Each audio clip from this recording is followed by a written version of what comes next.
पर तुम्हारे कर्म का उत्तराधिकारी कोई दूसरा नहीं होगा।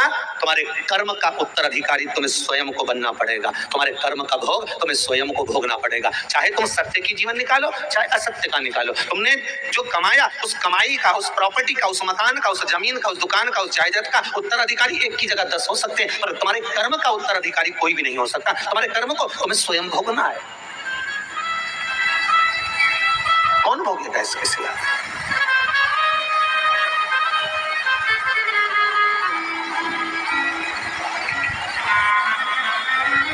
थोड़ा सा दुख, थोड़ी सी तकलीफ, थोड़ा सा कष्ट हमारे जीवन में आता है और हम रोते हैं, बिलखते हैं।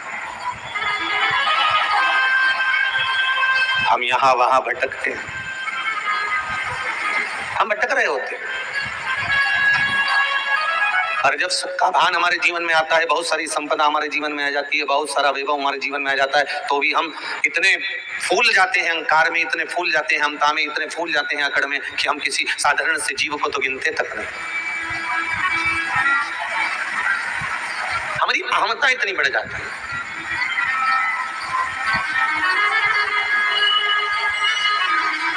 शिव महापुराण की कथा कहती है, जब बेकार समय आता है, बहुत बहुत दुख का समय आता है,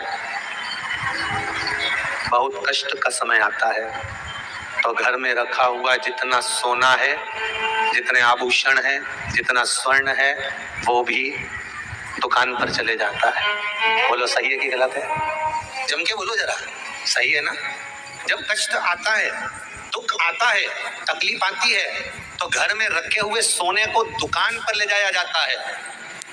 दुकान पर लेकर जाते हो, किस लिए? ये दुकान में दे दूंगा, ये सोने की दुकान पर दे दूंगा, थोड़ा सा धन मिलेगा, मैं घर में गुजारा कर लूंगा। जब कष्ट आया तो सोने को, रखे हुए सोने को दुकान तक लेकर गए हो। तो शिव महापुराण की कथा कहती है, इतनी समझ हर व्यक्ति में होती है कि कष्ट आने पर सोना दुकान पर चले जाता है, तो कष्ट आने पर मनुष्य भगवान तक क्यों नहीं जाता है? कष्ट आए तो भगवान तक जाओ ना।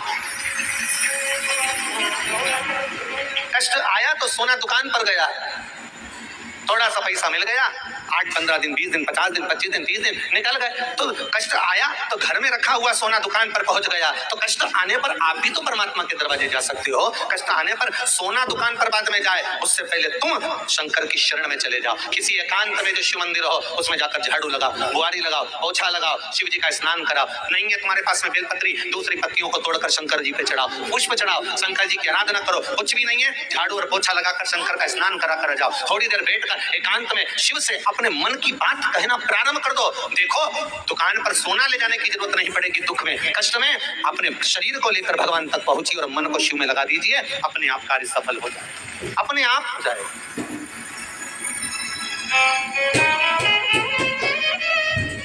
अब इस मन को तो लेकर जा ही नहीं रहे,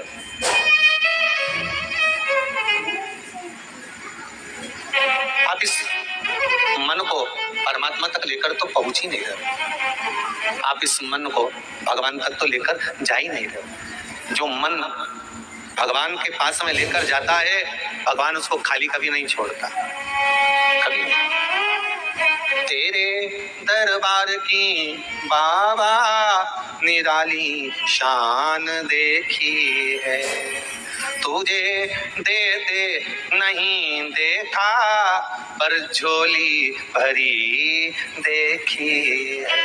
जीवन में बहुत ही कष्ट है, बहुत ही परेशानियां हैं, तो श्री शिवाय नमस्तुभ्यम 24 घंटे में सिर्फ 11 बार आप जपें, लिखें, पढ़ें या सुने, उसका बहुत ही पूर्ण फल प्राप्त होता है। आपके जीवन में जो भी कार्य हैं उसमें सफलता नहीं प्राप्त हो रही है, सभी कार्य पीछे होते जा रहे हैं, आर्थिक तंगी है, परेशानियां हैं, एक परेशानी जाती है दूसरी आ जाती है, तो सिर्फ आपको कुछ नहीं करना है। आप बहुत बिजी हैं, आपको पूजा पाठ का टाइम नहीं मिलता, तो 24 घंटे में सुबह, शाम, दोपहर, खाते पीते कभी भी आप श्री शिवाय नमस्तुभ्यम का 11 बार जप करें।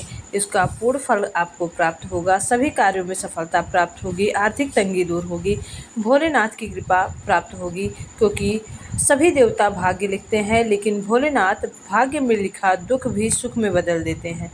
तो छोटा सा वीडियो आपको अच्छा लगा हो तो प्लीज़ चैनल को सब्सक्राइब कीजिएगा, वीडियो को लाइक कीजिएगा, ज़्यादा से ज़्यादा शेयर कीजिएगा।